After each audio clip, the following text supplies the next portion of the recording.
मनसे आणि भाजपची युती होण्याची चर्चा आहे भाऊ, काय सांगा? हे त्या बाबतीत मला काही माहीत नाही. त्या बाबतीत आमचे श्रेष्ठ निर्णय घेतील असं वाटतंय होईल.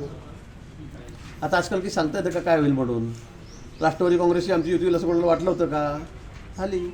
शिवसेना आम्हाला सोडून गेली होती, पुन्हा सगळी शिवसेना आली. ओरिजिनल राष्ट्रवादी आली, ओरिजिनल शिवसेना आली. जे आले नाही ते बाहेर पडले. ती बाकी सेना राहिली, बाकी राष्ट्रवादी राहिली.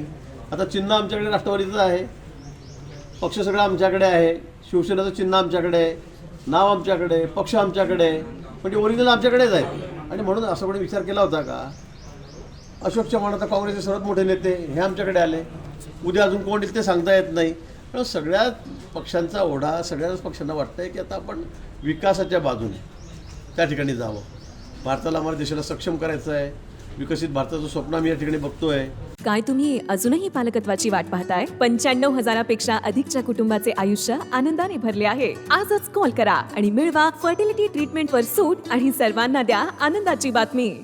आज देश आपला 5व्या नंबरवर अर्थव्यवस्थेमध्ये, आता 3रा नंबर आपण आणतो आहोत आणि लोकांचा विश्वास मोदीजींवर आहे. आणि म्हणून मला असं वाटतं की सगळेच मुख्य प्रवाहात येण्याचा ते विचार करतायत. आणि म्हणून कोणीही आलं तर मला वाटतं की अशक्य नाही आहे. तशी काही बोलणी झाली मनसेसोबत आतापर्यंत काही? नाही, माझी तर काही बोलणी झालेली नाही. मी ज्या वेळेला बोलणी झाली त्यावेळेला आपल्याला सांगतो की काय होणार आहे काय नाही म्हणून. पण मनसेशी माझी बोलणी झाली, मी त्यांच्या या बोलण्यामध्ये मी नाही.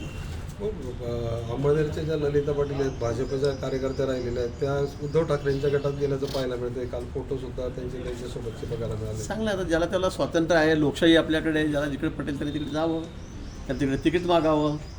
शुभेच्छा आहेत आमच्या सगळ्यांना. आपला उमेदवार कधी निश्चित होतोय भाजपचा? कारण सगळे पक्ष तुमच्यासाठी थांबले. नाही, सगळे पक्ष आमच्याकडे थांबले असं नाही आहे. पण आपल्याला कल्पना आहे, आमच्यावरती सेंट्रल नाव होतं. आमचा पक्ष कसं आहे, आमचा काही छोटा पक्ष नाही आहे. आता इथे शरद पवार गट काय त्यांचं इथे ते रात्री पण जाहीर करू शकतील. आज शिवसेना कोणी तिकडेच घ्यायला तयार नाही आहे. केव्हाही करतील, दुपारी पण करतील, आता संध्याकाळी 2 तासाने करतील. त्यांना कोण विचारतं? तुमच्यासाठी आमचा पक्ष हा राष्ट्रीय पक्ष आहे, सर्वात मोठा पक्ष आहे, जगातला सगळ्यात मोठा सदस्य असलेला पक्ष आहे. आणि आमच्यामध्ये एक सिस्टीम आहे. आमच्याकडे हा परिवाराचा पक्ष नाही आहे. शरद पवार सांगतील ते सगळं ठरलं, उद्धव ठाकरे सांगतील ते ठरलं, राहुल गांधी ठरतील ते सगळं ते नाव निश्चित झालं, असा आमचा पक्ष नाही आहे. आमच्याकडे लोकशाही आहे. आमच्याकडे लोकशाही मार्गाने आम्ही त्या ठिकाणी चालतो. आमच्याकडे एक पद्धती आहे.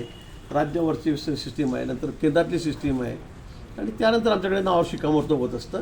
आणि म्हणून आमचा हा परिवाराचा पक्ष नाही आहे, आमचा हा लोकांचा पक्ष आहे. भाजपाची यादी साधारण केव्हा जाहीर होईल ते मला आज काही सांगतात. मी पुन्हा सांगितलं आपल्याला की सगळं आमच्याकडे खूप सर्वे झालेले आहेत, खूप चर्चा याच्यावर होते. आम्ही सुद्धा गावोगावच्या ठिकाणी प्रत्येक मतदारसंघात जाऊन आम्ही सर्वे करून आलेलो आहोत.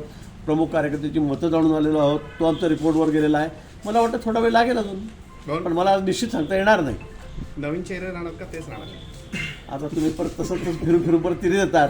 तर मी तेच सांगितलं की आमच्याकडे ती सर्वोच्च कमिटी आहे केंद्रामध्ये, केंद्रीय समिती, आमची निवडणूक समिती आहे, ते त्या बाबतीमध्ये निर्णय घेतील. इथे मला याला त्याला कुणालाही अधिकार नाही. राज्यामध्ये सुद्धा नाव ठरवायचा, नवे जुने काय असा कुठलाही ठरवायचा अधिकार आम्हाला कुणालाही नाही. येणाऱ्या काळात काही इन्कमिंग होऊ शकते का भाऊ भाजपमध्ये? मी ते सांगतो, मला बघा आता अजून अनेक लोकांना वाटतं, खूप लोकांना वाटतं आहे की मी भारतीय जनता पक्षामध्ये यावं. आणि म्हणून अजून येणाऱ्या काळामध्ये आपल्याला दिसेल कोण कोण या पक्षामध्ये येत आहे. एकदा नावं जाहीर झाली, अजून अनेक लोक आहेत आणि मोठी लोक आहेत, ते पण येतील. गुलाबराव पाटीलने आपल्याला खासदारकी होण्याच्या शुभेच्छा दिल्या होत्या का कार्यक्रमात? नाही, ते गमतीचा विषय. त्यांनी मला नंतर सांगितलं मी गंमत करतो म्हणून तुमची.